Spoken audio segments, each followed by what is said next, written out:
I knew she'd say something. I just didn't know she'd slap me. Right there, before 50 guests. Cake still on the table.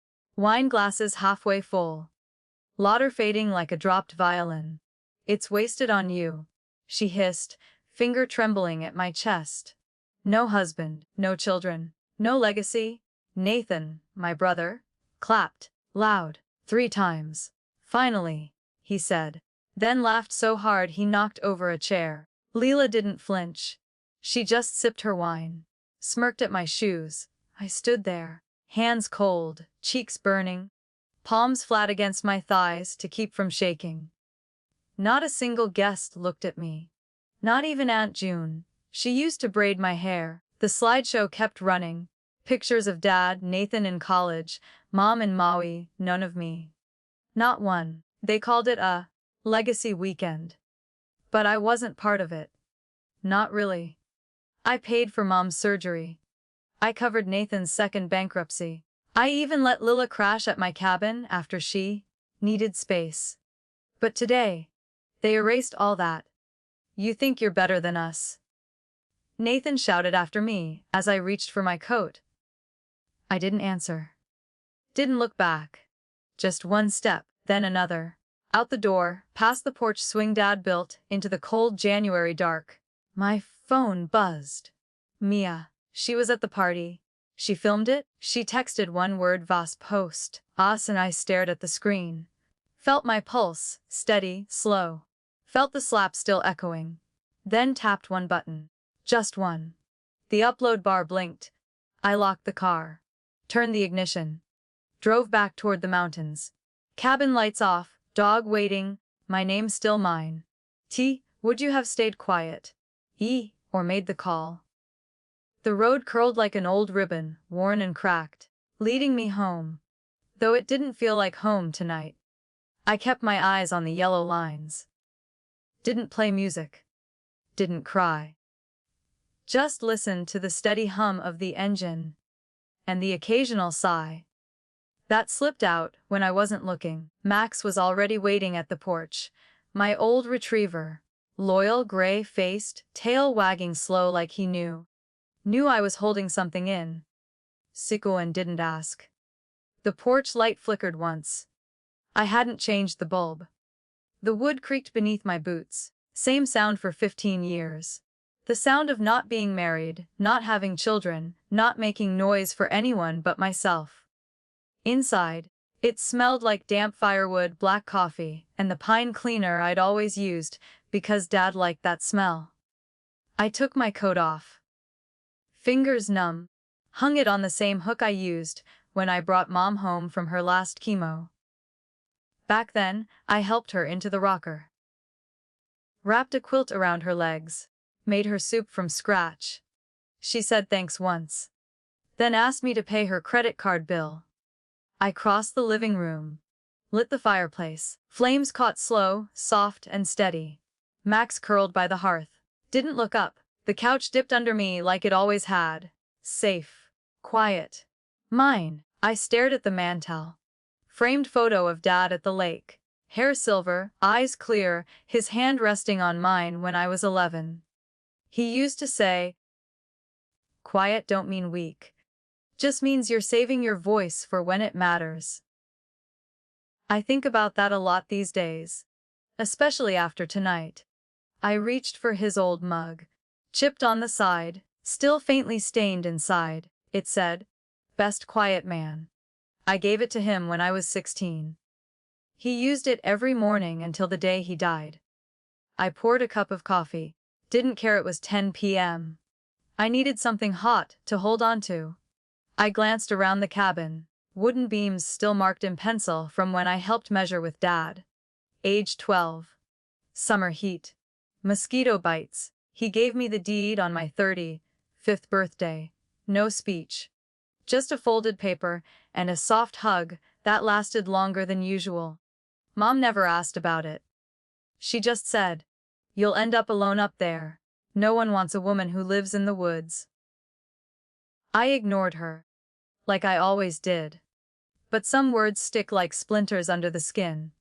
I opened the drawer beneath the TV. Pulled out the old family album. Pages smelled like dust and regret. First page, me, age 6, grinning with 2 missing teeth, Dad kneeling beside me on the dock. Flip, Nathan at 9, holding a trophy. Mom's handwriting Fastaf's our champ. Sa flip, me at 17. Honor roll photo. No note, no frame. Flip, Nathan and Leela, engagement dinner. Wine, lauder, Mom glowing. Flip, Mom and Nathan. Hiking trip, my cabin in the background. Caption. Family weekend? I wasn't there. I never was in the parts that mattered to them. But when the bills came, I was always feed. The time Nathan crashed his car, I paid the deductible. The time Mom forgot her insurance ID, I covered the ER visit. The time Leela lost her job, I let her stay at my place for 3 weeks. She called it too quiet. Said it felt like a place people go to be forgotten. Maybe she was right. But tonight, I wasn't forgotten. I was erased, and not gently. I set the album down, went to the tall bookshelf Dad built from salvaged barn wood. Top shelf. Labeled boxes. Receipts. Legal papers. One folder marked, Us, Sabine Original Deed. I pulled it down, opened it. Inside, the deed Dad gave me. Still folded. Still creased from years of staying untouched. Still there, still mine. But beneath it, another sheet. Filed 2 years ago. Transfer of ownership, to Nathan. Signed by Evelyn Whitman. I froze. My breath pulled back, like it was afraid to move. The signature? It wasn't hers. Or rather, not the one I knew. The loops were wrong. The lines trembled where they used to flow. 2 years ago, she was already forgetting her own birthday. She couldn't remember where she left her purse. She called me Linda for a whole week. There's no way she legally signed anything. I checked the notarization. Stamped. Barely legible. My heart pounded like footsteps on wood. I pulled out my phone. Scanned the page. Zoomed in. Compared it to the deed Dad signed. Perfect penmanship. Strong. Clear. Mom's signature looked like a ghost of what it had once been. I leaned back on the floor. Folder in my lap. Max resting his chin on my knee. The fire popped. Outside, wind blew hard against the windows. Branches scraped like they wanted in. I didn't cry. Didn't scream. But something in me hardened. A stillness I hadn't known before. Not fear. Not rage. Just clarity. The kind that settles like frost on glass. They thought I wouldn't notice. Thought I'd stay quiet like always. But I knew the weight of every inch of this place. I knew what Dad wanted. And they tried to take that too. I stood, clutched the folder, whispered to no one, sauced. You really thought I wouldn't look. Then I poured another cup of coffee. Let it scald. Let it burn. Because some truths don't go down easy. If you found a forged deed in your father's folder, would you open it? I didn't sleep, not even a little. I sat at the kitchen table, long after the fire burned low. Coffee gone cold. Eyes fixed on the deed. Folder wide open. Truth too loud to ignore. The clock blinked 3:12 a.m. Max snored by the door, his breath slow, steady. Unbothered. I opened my laptop, typed slowly. North Carolina deed fraud legal help. Scrolled. Clicked. Kept scrolling. Half the links were ads, law firms with 2 perfect stock photos. But then a name I recognized. Sarah Copland. She handled Dad's will. Tough. Honest. Didn't flinch when Mom pushed back on the cabin clause. I clicked her site. Same sharp smile. Same direct eyes. Under. Contact. S after hours urgent Sarah Carner legal. I didn't overthink. Attached photos of both deeds. Subject line, assessored, urgent. Suspected elder signature fraud. I typed one line Sarah, I think my mother signed away my cabin. 2 years after her diagnosis. Sent. Just like that, I leaned back. Heart still racing. Max lifted his head. Stared at me. Then went back to sleep. That dog's got more peace than I'll ever know. I closed the laptop. Thought it was over for the night. But my phone buzzed. As mia dasve, the text was short. As, it's spreading. I frowned. Opened Reddit, there it was. Already 10,000 views. A post titled, Sex. Family Legacy, Slap Architect Humiliated at Reunion. Sesame posted the clip. Just 6 seconds. But it said everything. Mom's hand, my face, Nathan clapping. Leela sipping wine like poison. I scrolled the comments. Who TF claps for a slap? This woman's face, silent pain, I felt that. She deserves justice. Protect her cabin, whatever it is. Tags, Elder Justice NC now. I dropped the phone. Let my head fall into my hands. I didn't ask for it to go viral. Didn't want it. But somehow it felt like someone finally saw it. Saw me. Next morning I got Sarah's reply. Call me. Now 919XXXX and I did. She picked up first ring. Grace, she said, no small talk, just clean, clipped concern. Where did you get the second deed? Dade's folder. In the bookshelf. With the original. I heard her typing. Fast. Your mom wasn't competent to sign anything 2 years ago. I know. I need scans. Both copies. Every photo. And, do you have cabin surveillance? I blinked. The cameras. I'd installed them after wildfire season. Not for people. For coyotes, raccoons, break-ins. Yeah, I said. I do. Pull them, she said. Past 18 months. Especially nights. I hung up. Opened the app, scrolled through dates. Clicked a random Tuesday from 16 months ago. Nothing. Then Wednesday, August 9th. 11:42 p.m., a car pulled up. Headlights off, I leaned closer. It was Nathan. And Leela. He used my spare key. The one I kept in the flower pot, wrapped in duct tape. I hadn't moved it since the roof leak. He walked in like he belonged there. Leela followed. She turned to someone off-screen. Another woman, carrying a clipboard, hair tied back, large black bag. She walked in last. Camera caught her badge. Haas Notary Public, Obsexum. My stomach turned. I clicked pause. Rewind. Zoomed in. They sat at the kitchen table. Nathan laid out papers. Leela poured wine. The notary adjusted her glasses, pointed to a signature line. A pen slid across the table. But no one else was there. No mom. Not anywhere in the cabin. I fast-forwarded. They laughed. Leela leaned back like she'd done this before. At 12:07 a.m., they all left. Nathan locked the door like a gentleman. I just sat there. Frozen. So this was how it happened.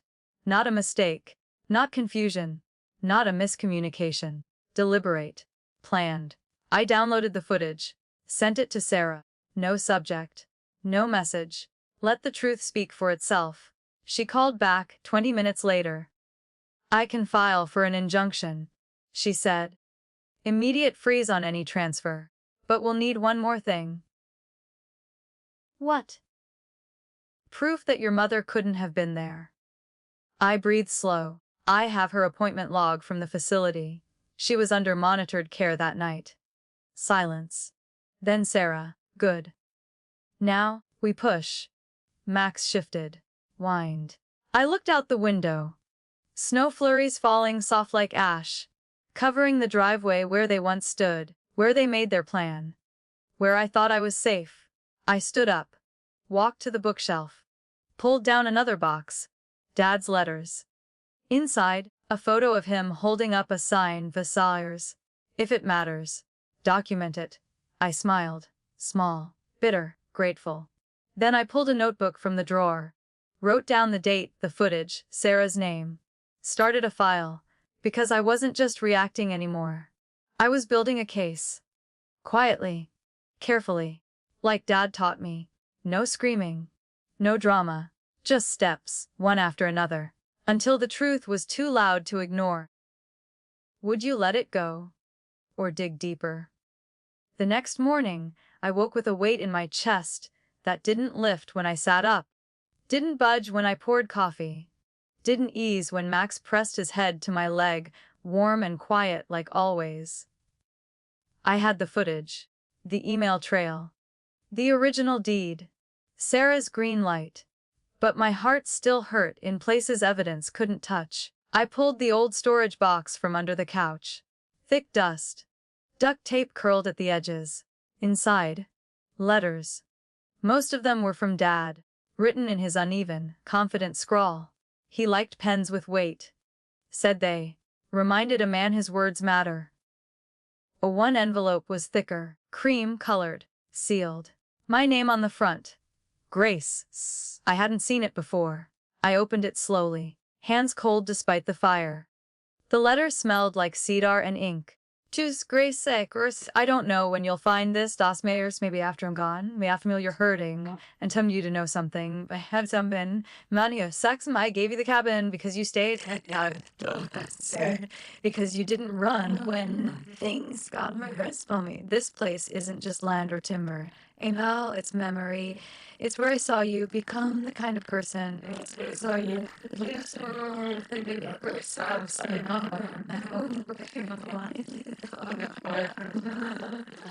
Helps and endures. Cess, you don't owe anyone an apology for not being what they wanted. Zess. You've been enough for a long time now. It's their loss if they couldn't see it. Das and their Zess hold the cabin. Hold your ground. Hold your heart steady. As Cess love. Daddy. I sat still for a long time. Let the letter rest on my lap. Watched dust swim through morning light. How do you forgive a family that never saw you? How do you move forward when your roots are tangled in silence and sacrifice? The phone buzzed. Nathan. I didn't answer. But the message preview was enough. Drop it. You're not ready for what else Dad left behind. Stop digging. Another buzz. Don't ruin what's left of this family. What family? The one that slapped me in front of 50 people. The one that drank wine while stealing from my name. I opened the message. Typed nothing. Closed it. Max tilted his head. I gave him a small nod. He always knows when I'm making a decision. I walked to the kitchen. Pulled out the small lockbox from the cabinet.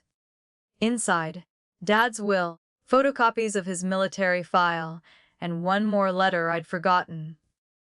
This one wasn't addressed to me. It was addressed to Attorney Sarah Kaplan. Unopened, stamped. Postmarked 6 weeks before he passed. I tore it open, carefully. Inside, a signed statement, notarized, affirming his intent to transfer full cabin rights to me alone. No shared ownership. No contingent inheritance. I blinked. Dad had sent backup, even in death. He had my back. I scanned it, sent it to Sarah. She replied in under 5 minutes. Haas. This changes everything. It's over. Sucks. But it didn't feel over. Because the next message came from Leela. You need to stop. Nathan's spiraling. You think you're proving something, but you're just hurting everyone. Funny. I never counted as everyone in their version of the story. Only now, when I was done being silent, did I finally matter. I stood by the fireplace. Held Dad's letter. He believed in me. Long before I knew how to believe in myself. Flashback. I was 8. Nathan had broken the screen door. Mom blamed me. Said, you always ruin the mood. I'd cried quietly. In the pantry. Next to the flower bin, Dad found me, kneeled, whispered. You don't have to be loud to be right. I think that was the first time I knew what quiet strength looked like. 2. I poured more coffee, let it go cold on purpose. Because sometimes you need to sit in the discomfort. To feel it all. To not run. Nathan messaged again. If you suffers. If you don't stop, we'll release everything. Letters, notes, all of it. You think you knew Dad? I didn't reply. Didn't flinch. I had my truth. And now, I had the proof too. The fire crackled low. Max dozed off. Snow tapped the windows like a steady knock from someone too polite to barge in. I opened my laptop. Created a folder. Skabin Luggy ACYPROO fast dropped in the footage, the original deed. The forged document. Dad's notarized letter. Screenshots of Nathan's messages. Saved it all. Backed it up on a drive. Because justice. The kind that doesn't scream, the kind that walks in quietly but firmly, takes time. And care. And silence with purpose. I stood at the window. Watched the trees sway. Watched the world not know that a woman in a cabin had just found her voice. I didn't need to shout. They were already hearing me. What if justice didn't have to be loud? What if silence was the weapon? Would you still use it? The submission only took 10 minutes. I thought it would feel bigger. Scarier, maybe. But once I clicked upload, there was only stillness. Sarah had reviewed everything, the footage, the forged deed, Dad's letter, Mom's diagnosis, Nathan's threats. She stitched it all into a single airtight report and emailed it to the Elder Protection Unit of North Carolina. I watched her CC the agency, watched the file attach, watched the little bar go green. She didn't say much. Just this, you did everything right. That sentence meant more than I expected. 2 hours later, Mia texted. Hey, it's up. No explanation, no build-up. I clicked the link. Same clip, same slap, same applause. But this time it had a title. This is how some families treat the quiet one. Posted on Ard True Story Justice. Caption X. She paid their bills. They gave her a slap. I refreshed the page. 10,438 views. Refreshed again. 12,921. By midnight, it hit 200,000. By morning, it passed 1 million. The comment section was fire and softness all at once. Reminds me of my sister's graduation. Same energy. Y'all, I just cried. Quiet people always get erased. She didn't say a word. Still the most powerful in the room. Claps for their sister getting slapped. What kind of cruelty is that? Hashtag #AHA family betrayal started trending. Then cabin justice. Then protect Grace. I didn't ask for any of it. Didn't want the noise. But still, something about it settled inside me like a truth finally spoken aloud. 2 days later, Sarah called. You're going to get a letter, she said. From who? State office. Formal investigation is opening. Elder abuse tied to your mother's assets. Nathan's listed as financial proxy. I didn't speak, just listened as wind brushed against the window panes. Soft, but firm. They'll interview you. Then go through her accounts. If they find what we think they will. She exhaled. He's done. That night I walked the perimeter of the cabin. Snow crunched underfoot. My flashlight cut across the trees. Not out of fear. I just wanted to see what they tried to take. What still stood. The porch still held its shape. The roof, patched in August, hadn't leaked. Dad's initials were still carved under the side rail. Says GW, Slar W, 1991 wires. That was the summer he first brought me here. Told me it was a place to rest but also to remember who you are when the world gets too loud. Back inside, I brewed tea. Didn't want coffee. Didn't want anything bitter.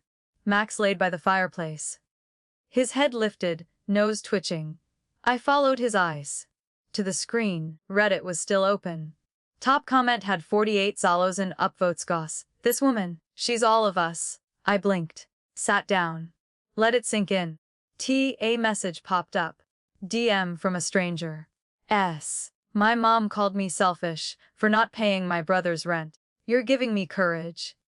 Then, another. My aunt sold our land behind our backs. Your story makes me feel sane. Sex. Then another. I'm 52. I stayed quiet all my life. Not anymore. I didn't reply to any of them. Didn't have the words, but I read every single one, like a prayer sent back in time to the part of me that thought silence meant weakness. It didn't. Not anymore. Next morning, Sarah texted. Nathan's construction firm just lost its biggest account. They cited PR risk. Doesn't one line. No punctuation. But it hit harder than any scream. 2. I didn't gloat. Didn't smile. Just sat by the window, watching frost gather at the corners. There's a kind of justice that doesn't need applause. No podium. No declaration. It just arrives. Like snow. Like truth. Quiet but undeniable. Later, I got a call from a blocked number. I didn't pick up. Didn't need to hear the scrambling. Didn't need the guilt trips. I'd heard enough of that for a lifetime. Instead, I opened a new notebook. Titled the page Us. What I Keep. Wrote the list slowly. This cabin. My father's letters. My name. My voice. My peace. Closed the book, lit a candle. Watched the flame hold steady. To 2, they tried to erase me with forged papers, with silence, with a slap and a smirk. But I made one quiet move. And the world listened. I changed my number. Not out of fear. Just peace. The old phone sat in a drawer now, buzzing with messages I no longer needed to read. I didn't want to hear how Nathan was, sorry but stressed. Or how Mom wasn't herself that day. I'd lived that script, played every scene. It always ended with them justified and me invisible. Not this time. 2. I made tea, swept the front porch, and cleaned the wood stove with slow, quiet hands. Grief has a way of sneaking in even when you win. I wasn't grieving them. I was grieving the girl who kept showing up, just to be discarded. Grieving the woman who still hoped they'd clap for her, the way they clapped when she got slapped. Max watched me dust the bookshelf, watched me toss the cracked photo frame with the Maui trip I wasn't invited to. That was the year I paid Mom's MRI out of pocket. They sent a postcard. Didn't sign it. I pulled out the storage bins, labeled boxes, Auxerre's utilities, taxes, repairs. I didn't just live here. I maintained this place. While Nathan was buying jet skis and blaming the economy, I found a folder from 3 winters ago, 4th 228.77 for new insulation. Check signed by me. Another folder emergency roof repairs. Another 3 100. Same signature. No one else paid a dime. But they called it the family cabin. Funny how things become ours. When they're finished, warm and clean. 2. Sarah emailed again. Short note. Sis, Elder Protection's inquiry is official. Expect a formal statement within the month. Chish. I stared at the words. Didn't feel victorious. Didn't feel anything, really. Just stillness, a kind I hadn't known since before Dad got sick. 2. Flashback. Hospital room. Dim and sterile. I sat beside Dad, held his hand. Nathan had texted. Can't make it. Big meeting. Tell him I said hey. Dad didn't ask for him. Just whispered, you know I trust you. Right. I nodded. Didn't cry. Back then, I thought strength meant never crying. Now I know better. 2. The next morning, I took Max for a walk along the old path behind the cabin. Bare branches. Cold air. Breath visible with every step. We passed the stump where Dad used to sit and sharpen his old fishing knife. He'd hum while working. Never sang. Just low hums like his soul was rocking itself to sleep. I knelt beside the stump. Ran my hand across the grain. Carved initials still visible. SRWSGWSS. He left me more than a deed. He left a map back to myself. That evening, I got an email. Subject: I saw your video. May I write? It was from a woman named Denise. 52. Lives in Tennessee. She wrote as, my sister took everything when Mom passed. They said I didn't deserve it. I believed them. Until I saw you. Then. I don't want anything from you. I just wondered if maybe I could sit on your porch one day. Not talk. Just sit somewhere safe. I read it twice, then a third time. Replied Sucks, come in the spring. It's quiet here. But that's the point. Sec. That night, I brought the folding chairs out from the closet. Wiped them down. Put one on the porch. Left the second leaning against the wall. I didn't know who else might ask. Didn't need to. Sometimes, healing isn't a breakthrough. It's a chair, facing the trees, with no one telling you to leave. 2 more messages came in. One from a woman in Oregon. One from Kansas. Different words. Same ache. Same need to feel like not being chosen didn't mean you were broken. I walked into the cabin. Lit a candle. Max curled beside the fire. I sat on the floor with my notebook. Wrote in big, uneven letters, sus. What peace looks like now. Yet underneath, I listed. A porch light that always works. A fire that doesn't judge. A name that's mine. A mailbox that doesn't hold guilt. A cabin that belongs to silence. Nathan didn't message again. Or maybe he did. I wouldn't know. Mom sent one email. Please don't destroy what little we have left. But what's left if all I ever got was the expectation to stay silent and smile? I lit a second candle. For the version of me who used to apologize for taking up space. Would you open your door to someone like you? The envelope sat on the counter for 3 days. I sealed it the night I got the final report from Sarah. Every document copied, notarized, time-stamped. Every message from Nathan printed and signed. Every bank record, every photo, every camera frame. Still, I waited. Not because I wasn't sure, but because I wanted the silence to teach me something first. I listened to the wind between the trees, to Max's slow breath, to the pop of pine logs in the stove.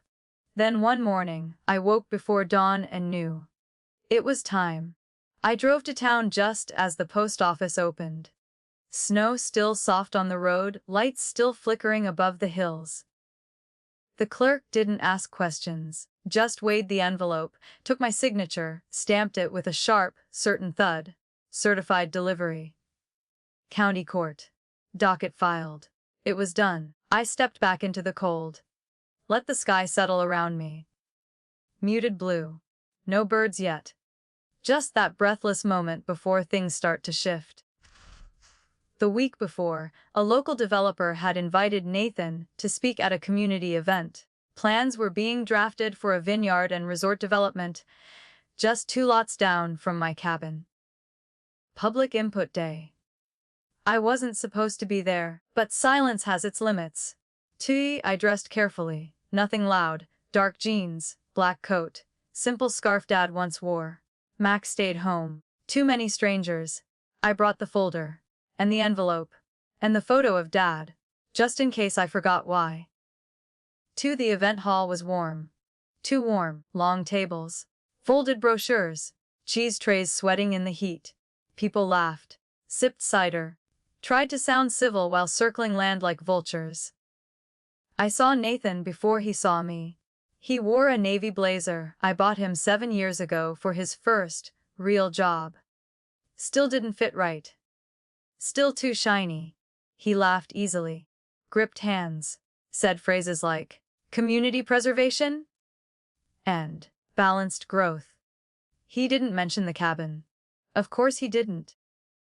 They called for quiet. Microphone squeaked once. Then the host smiled. Next up, we'll hear briefly from Nathan Whitman, project consultant and property advisor. He stepped forward. Ready to claim ground he never walked alone. But before he could speak, I did. Excuse me, I said, voice low but clear. I have a file for the council. The room shifted. I didn't shout. Didn't cry. I walked past Nathan. Didn't look at him. Laid the envelope on the table. Turned to the chairwoman. These documents concern title fraud, elder financial abuse and ownership falsification related to the Whitman Ridge property. My cabin. I stepped back. Nothing else. No monologue, just facts. Let them open the file. Let them read. Let the weight fall where it needed to. Nathan's face changed. Not red. Not angry. Just pale. Flat, like someone pulled the breath from him without warning. He turned to me. Eyes wide. But I was already walking. One step, then another. Past the posters, the cider, the woman in pearls who gasped. 2 outside, the air was cold again. Clean. I leaned on the railing, watched snow gather along the curb. Inside, muffled voices grew louder. Sarah had told me, Oz, they won't yell. They'll whisper first. Then remove him quietly. Said better that way. 2. On the drive home, I passed the sign for Whitman Trail. Dad named it when we were kids, planted the wood post himself. It had faded over the years. I made a mental note to repaint it. Not for the family, not for the town, but for me, for what it meant to still be standing. That night I sat on the porch. One of the folding chairs was gone. A note on the seat. Left early. Thank you for the silence. Deeks, I smiled. Lit a small fire in the pit. Held my hands close. Let the warmth find me. 2. They tried to own my story. Rewrite it. Stamp it. Transfer it behind my back. But I wrote it back, with ink and scans and one long, steady breath. And when the time came, I didn't shout, I showed up. The envelope was heavier than it looked. Cream-colored, stamped with the seal of the county office. No return address. Just my name. Grace Whitman. Typed in sharp, even letters. I stood by the kitchen table. Held it in both hands. Let the silence wrap around me, like an old coat I hadn't worn since court day. Max sat near the door, his tail sweeping once, then again. I opened it slow. Not out of fear. Out of finality. Inside, a single page. The kind that didn't need poetry. This letter confirms. The deed transfer dated March 2023 is legally void. The cabin is affirmed as sole property of Grace Whitman. All development proposals tied to disputed land are withdrawn. Financial abuse findings are now under state review. Sack. I folded it neatly. Didn't smile. Didn't cry. Just stood there. Breathing. Like someone who finally set down a weight they didn't know they were carrying. 2. I placed the letter in the folder labeled, Just Truth. Seth not, Justice. And not, Revenge. Just Truth. With a date, a stamp, and my name spelled right for once. 2. That afternoon, Sarah texted. It's official. Evelyn's finances are frozen. State-appointed rep now oversees her care. I stared at the screen. Then typed back one word. Received. She didn't need to say more. Neither did I. We'd done what we could. The rest was silence. Nathan never called. Not directly. But Mia sent me a screenshot. His company website was down. Contract cancelled. LinkedIn status quietly scrubbed. Not a headline. Not a scandal. Just gone. Like a house pulled off its foundation and left to collapse. 2. I sat on the porch that evening. Wrapped in Dad's old flannel. Steam rising from a chipped mug of mint tea. Max lay curled beside my feet, chest rising slow. Across the gravel drive, a faint wind stirred the trees. Behind it, quiet. Not the empty kind. The earned kind. 2 later, I checked my new voicemail. One message. Blocked number. I let it play. Mom's voice. Thin. Familiar and foreign all at once. Ah, Grace, I don't know why you're doing this. But you've broken this family. If anything's left, call me. Please. I deleted it. Not out of anger. Out of knowing she hadn't called to ask what I needed. Just to defend what she'd never protected. 2. Next morning, I went into town for flour and salt. Stopped at the gas station. The woman at the counter. Maria smiled. You're Grace, right? I nodded. Waited for the stare, the whisper. Instead, she handed me a small note. Folded. I opened it later in the truck as. My daughter said you made her feel strong again. Thank you? I sat there for 5 minutes. Hands on the wheel. Eyes closed. Then I started the engine and drove home slow. 2. I spent the week repairing the porch screen. Tightened the loose boards. Repainted the mailbox. Just one letter now. G. I didn't need the rest. Two new chairs appeared by the trailhead. Unlabeled. No note. Just placed there. Carefully, like someone had come and found enough peace to leave something behind. I moved them to the porch. Set them beside the old rocker. Left them facing the ridge. No questions. That night, I lit a fire. Max snored, legs twitching like he was chasing something in a dream. I opened my notebook. Turned to the back. Wrote in large, even letter 6. I am still here. Still whole. Still mine. Then, smaller, underneath. And that is enough. See, the next morning, I saw tire tracks by the trailhead. A woman. Maybe late 40s. Gray knit cap. Standing still. Looking at the trees. She didn't knock. Didn't wave. Just stood. I didn't interrupt. Sometimes, people don't need words. They need space. I made tea. Watched her from the kitchen window. Let her take what she needed. She stayed for 10 minutes. Then got back in her car and drove away. I left one of the chairs out that night. Just in case. Sarah called later that week. Just to check in. I told her the truth. I'm okay. Not great. Not glowing. Just okay. That was a win. She asked if I'd speak at a community panel. About property rights and elder fraud.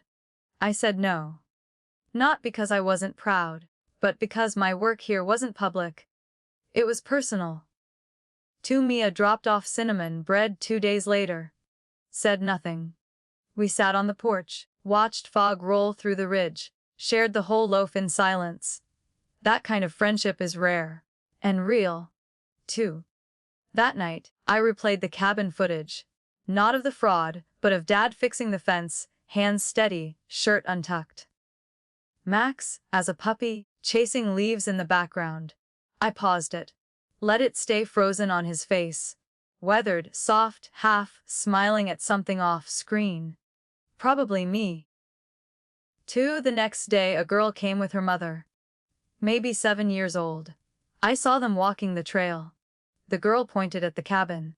Whispered something. Her mother smiled. Nodded. Then the girl asked me, softly, "Are you the owner of this place?" I thought for a second. Then said, "Nung. Just someone keeping it safe." She nodded, like she understood more than most adults ever had. That night, as Max curled at the front door, and the wind swept the pines, I whispered out loud, to no one in particular. You didn't break me. Set then softer askraks. You don't get to name me anymore. Ace. And that was the end of what they took. Because what was mine was always mine. 1 year later, the cabin didn't just feel different. It felt like mine. Not because of the deed, not because of what I won, but because of how I stayed. Stayed when it hurt.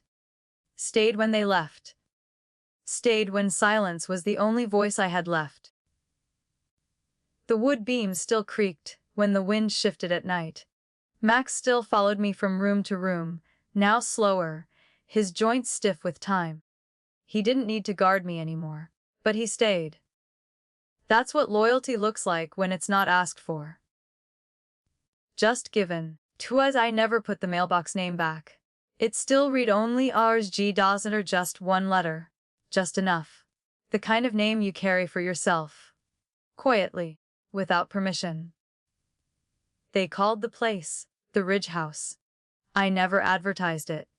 Never made it a business. There were no bookings. No welcome signs. Just a rhythm. Word of mouth. Word of healing. And a porch that always had a second chair. Sometimes they came with nothing. Sometimes with too much. A backpack of journals. A face full of apology. A silence that lasted the whole afternoon. And sometimes they came with something small, like a jar of preserves, or a letter they weren't ready to send. They didn't ask questions. And neither did I. No one needed to explain why they showed up at the end of the dirt road. Pain doesn't always need permission to arrive. Sometimes it just needs somewhere to sit down and not be told to go away. I baked more than I used to. cinnamon mostly, sometimes apple bread in fall. I'd leave a slice on the porch table, wrapped in napkin, still warm, with no note. Let them find it. Let them decide if they were ready to receive something soft. One day in October, it rained from morning to dusk. I sat outside anyway, wrapped in my father's flannel. Hot tea beside me. A woman in her 50s sat 2 chairs away. Didn't speak for hours. Just stared at the trees. Like they were holding something she'd buried years ago. When she finally stood to leave, she looked at me and said, "I was supposed to inherit the lake house. My brother took it instead. Said it was better in his hands." I believed him, until I didn't. I didn't answer. Just nodded, and poured her more tea. A week later, I planted a new tree where Dad's stump had rotted through. Not to replace. Not to forget. Just to begin again. The sapling leaned east, like it already knew which way the wind tried to take things. Around Thanksgiving, I got a letter. No name. No return address. Just a single page. Folded once. Yes. I watched your video again today. Same 6 seconds. Still hurts. Still heals. I never commented. I never shared.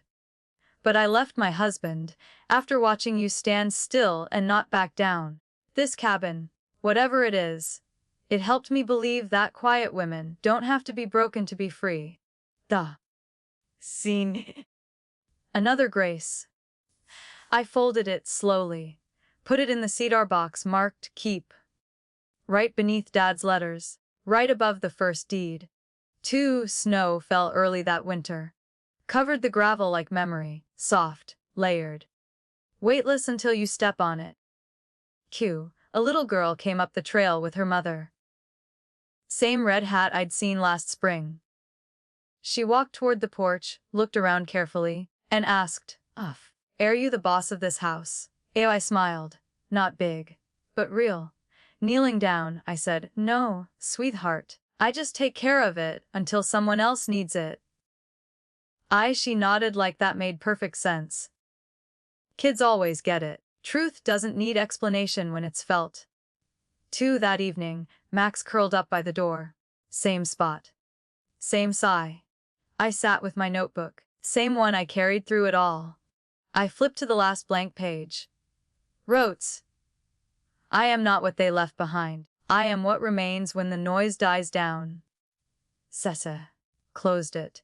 Set it on the shelf next to a wooden carving a woman once left. A bear, with the word, STI. I etched on its belly. Sarah called before Christmas. She said the firm opened a foundation for elder advocacy.